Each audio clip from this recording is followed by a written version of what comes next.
বন্দে পুরুষোত্তমম। জয় গুরু। আশা করি সবাই ভালো আছেন। বর্তমান সমাজ ও শ্রী শ্রী ঠাকুর অনুকূলচন্দ্রের বাণী গোবিন্দদেব মজুমদারের আজকে তৃতীয় খণ্ড। শ্রী শ্রী ঠাকুর বলেছেন, বর্তমান সমাজে ও দেশে মানুষের জীবনের প্রতি স্তরে ঢুকে গেছে ভয়ঙ্কর ব্যাধি।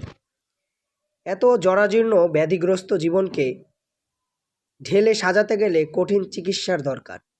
সেটা একরকম প্রায়শ্চিত্তই বলা যায়। এই ক্ষয়ে যাওয়া মানবিকতা, বিধ্বস্ত চরিত্র আর হারিয়ে যাওয়া মানসিক শক্তি লাভের জন্য প্রয়োজন কঠোর সাধনার।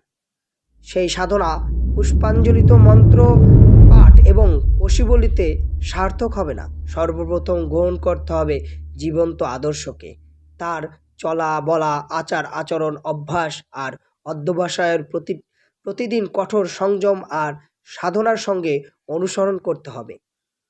পারস্পরিকের মনের প্রাণে জীবনে তার জ্বলন্ত আদর্শ আর অনুভবকে জাগিয়ে তুলতে হবে।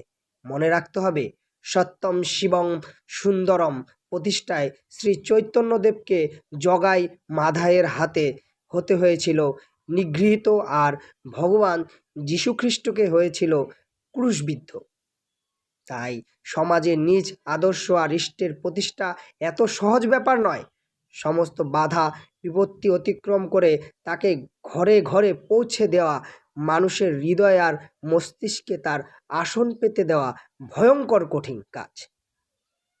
এ কাজে ওগুলিতে গেলে নিজে হতে হবে প্রচণ্ড শক্তিশালী। হাজার প্রশ্নকে কাটাতে হবে, উত্তর দিতে হবে, সব সমস্যার সমাধান খুঁজে বের করতে হবে। বিভিন্ন ধর্মশাস্ত্র পাঠ, তার গুরু রহস্য ভেদ, যুক্তি তর্ক মীমাংসা, ধর্ম দর্শন, জীবন আর বিজ্ঞান সম্বন্ধে সম্যক জ্ঞান আর উপলব্ধি আয়ত্ত করতে হবে। প্রচার কাজে ঝাঁপিয়ে পড়তে হবে। নিজে যদি অসৎ হই তাহলে অন্যকে সৎ হওয়ার উপদেশ দিতে পারি না। নিজে যদি ভোগী হই সেক্ষেত্রে অপরকে ভোগ ত্যাগ করার উপদেশ দিতে পারি না। নিজে যদি দুশ্চরিত্র হই অন্যকে চরিত্রবান হওয়ার কথা বললে চলে না। তাই সর্বপ্রথম আত্মশুদ্ধি এবং প্রস্তুতি, তারপর নিজের আদর্শ এবং ইষ্টের প্রতিষ্ঠায় বদ্ধপরিকল্পিত হতে হবে। লেগে যাও, একে বলা হয় যজন যাজন।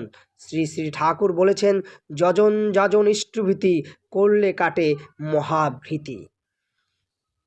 শ্রী শ্রী ঠাকুর অনুকূলচন্দ্র আমাদের চলা বলা এবং সমাজকে সুপ্রতিষ্ঠিত করার জন্য অনেকভাবে আমাদের জ্ঞান বিজ্ঞান এবং বিস্তর আলোচনার মাধ্যমে শিখে গিয়েছেন, কিন্তু আমরা আসলে তার ভাব আদর্শ এবং তার চলা এবং তার বলাকে ঠিকভাবে অনুসরণ করছি না, যার জন্য আমাদের সমাজ ব্যবস্থা এবং দেশ এবং জাতি ধ্বংসের দিকে চলে যাচ্ছে।